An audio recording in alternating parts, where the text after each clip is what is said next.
써야겠다. The reader of books is a funny thing about mothers and fathers, even when their own child is the most disgusting little beast blazer you could ever imagine. They still think that he or she is wonderful. Some parents go further. They become so blinded by adoration they manage to convince themselves their child has qualities of genius. Well, there is nothing very wrong with all this, but the way of the world.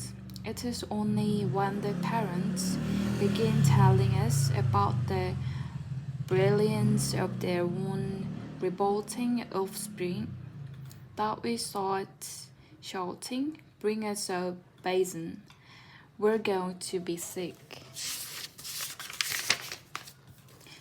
School teachers suffer a good deal from having to listen to this sort of twaddle from proud parents, but they usually get their own back when the time comes to write the end-of-term reports. If I were a teacher, I would cook up some real scotches for the children of doting parents. Your son Maximilian, I would write, is a total washout. I hope you have a family business you can push him into when he leaves school, because he sure as heck won't get a job anywhere else. Or, if I were feeling really cold that day, I might write, it is a curious truth that grasshoppers have their hearing organs in the sides of the abdomen. Your daughter Vanessa, judging by what she's learnt this term, has no hearing organ at all. I might even delve deeper into natural history and say the periodical cicada spent 6 years as a grub underground and no more than 6 days as a free creature of sunlight and air. Your son Wilfred has spent 6 years as a grub in this school, and we are still waiting for him to emerge from the cells. A particularly poisonous little girl might sting me into saying Fiona has the same glacial beauty as an iceberg, but unlike the iceberg, she has absolutely nothing below the surface. I think I might enjoy writing end-of-term reports for the stinkers in my class. But enough of that. We have to get on. Occasionally, one comes across parents who take the opposite line, who show no interest at all in their children, and these, of course, are far worse than the doting ones. Mr. and Mrs. Wilmot were two such parents. They had a son called Michael and a daughter called Matilda, and the parents looked upon Matilda in particular as nothing more than a scab. Scab is not something you have to put up with until the time comes when you can pick it off and flick it away. Mr. and Mrs. Wilmot looked forward enormously to the time when they could pick their little daughter off and flick her away, preferably into the next country, or even further than that. It is bad enough when parents treat ordinary children as though they were scabs and bunions, But it becomes somehow a lot worse when the child in question is extraordinary, but by that I mean sensitive and brilliant. Matilda was both of these things, but above all, she was brilliant. Her mind was so nimble and she was so quick to learn that her ability should have been obvious even to the most half-witted of parents. But Mr. and Mrs. Wormwood were both the gunless and so wrapped up in their own silly little lives that they failed to notice anything unusual about their daughter. To tell the truth, I doubt they would have noticed had she crawled into the house with a broken leg. Matilda's brother Michael was a perfectly normal boy, but the sister, as I said, was something to make your eyes pop. By the age of 1.5, her speech was perfect, and she knew as many words as most grown-ups. The parents, instead of applauding her, called her a noise chatterbox and told her sharply that small girls should be seen and not heard. By the time she was 3, Matilda had taught herself to read by studying newspapers and magazines. They lay around the house. At the age of 4, she could read fast and well, and she naturally began hankering after books. The only book in the whole of this enlightened household was something called Easy Cooking, belonging to her mother. And when she had read this from cover to cover and she learnt all the recipes by heart, she decided she wanted something more interesting. "Daddy," she said, do you think you could buy me a book? "A book," he said. "What do you want a flaming book for?" "To read, Daddy." "What's wrong with the telly?" "For heaven's sake, we've got a lovely telly with a 12-inch screen, and now you come asking for a book. You're getting spoiled, my girl." Nearly every weekday afternoon, Matilda was left alone in the house. Her brother, 5 years older than her, went to school. Her father went to work, and her mother went out playing bingo in a town 8 miles away.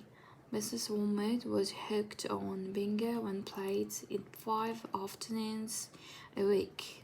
On the afternoon of the day when her father had refused to buy her a book, Matilda set out all by herself to walk to the public library in the village.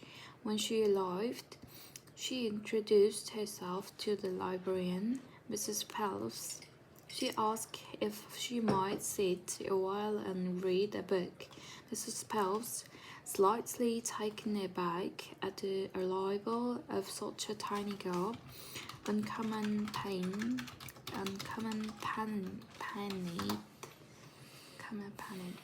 by her parents, nevertheless, told her she was very welcome. "Where are the children's books, please?" Matilda asked. "They over there, on those lower shelves," Mrs. Phelps told her.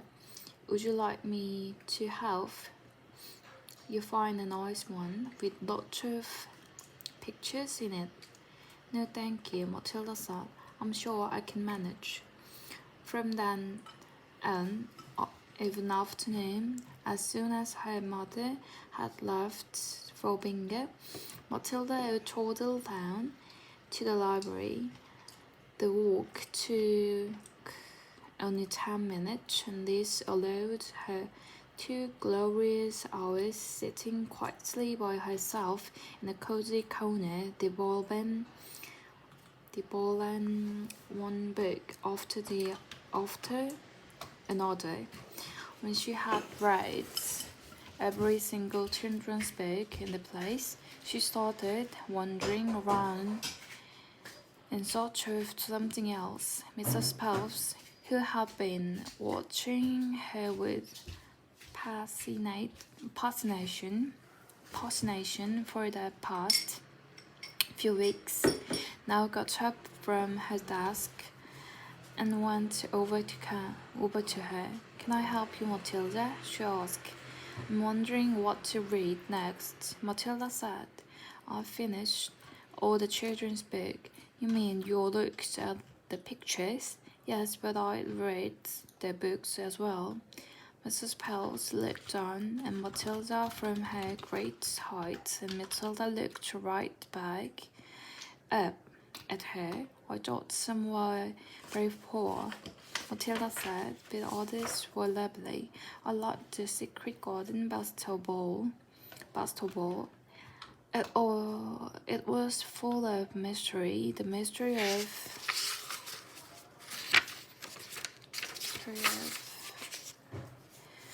the room behind the closed door, and the mystery of the garden behind the big wall." Mrs. Phelps was stunned. Actually, how old are you, Matilda?" she asked. 4 years and 3 months, Matilda said. Mrs. Phelps was more stunned than ever, but she had the sense not to show it. "What sort of a book would you like to read next?" she asked. Matilda said, "I would like a really good one that grown-up reads, a famous one. I don't know any names." Mrs. Phelps looked along the shelves, taking her time. She didn't quite know what to bring out. How, she asked herself, does one choose a famous grown-up book for a 4-year-old girl? Her first thought was to pick a young teenager's romance of the kind that is written for 15-year-old schoolgirls, but for some reason she found herself instinctively walking past that particular shelf. "Try this," she said at last. "It's very famous and very good. If it's too long for you, just let me know, and I'll find something shorter and a bit easier." Great Expectations, Matilda reads by Charles Dickens. "I love to try it. I must be mad," Mrs. Phelps told herself, but to Matilda she said, "Of course you may try it." Over the next few afternoons, Mrs. Phelps could hardly take her eyes from the small girl sitting for hour after hour in a big armchair at the far end of the room with a book on her lap. It was necessary to rest it on the lap because it was too heavy for her to hold up, which meant she had to sit leaning forward in order to read. And the strange sight it was, this tiny dark-haired person sitting there with her feet nowhere near touching the floor, totally absorbed in the wonderful adventures of Pip and old Miss Happy Sam and her cobweb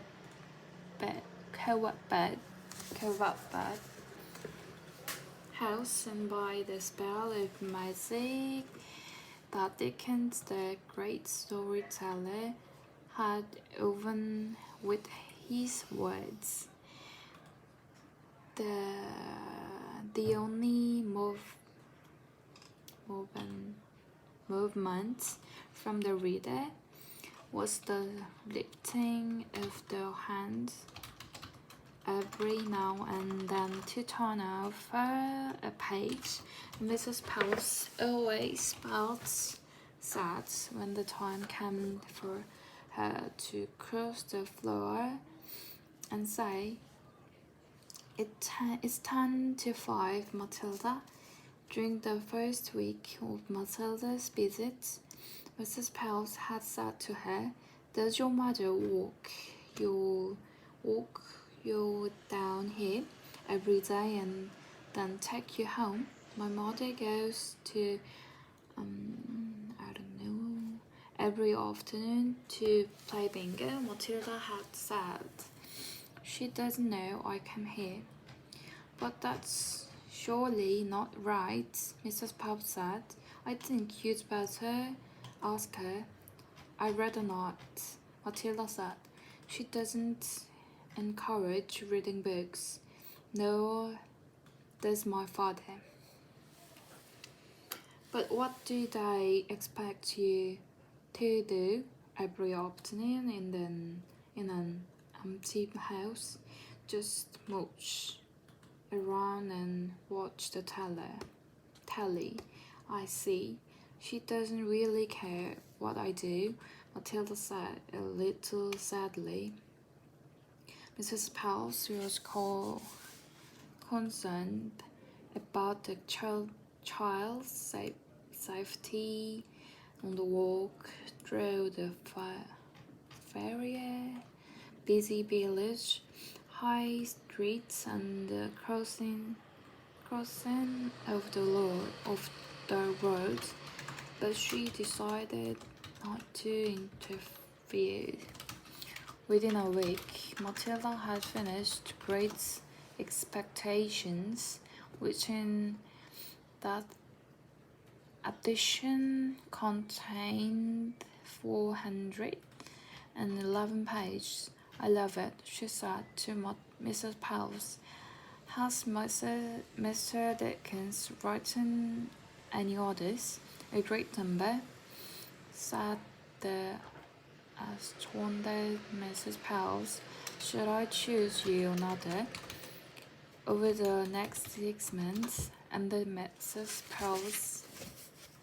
From then on, Matilda would visit the library only once a week in order to take out new books and then return the old ones. Her own small bedroom now became her reading room, and there she would sit and read more afternoons, often with a mug of hot chocolate beside her. She was not quite tall enough to reach things around the kitchen, but she kept a small box in the outhouse which she bought in and stood on in order to get whatever she wanted. Mostly it was hot chocolate she made, warming the milk in a saucepan on the stove before mixing it. Occasionally she made boil or a banting.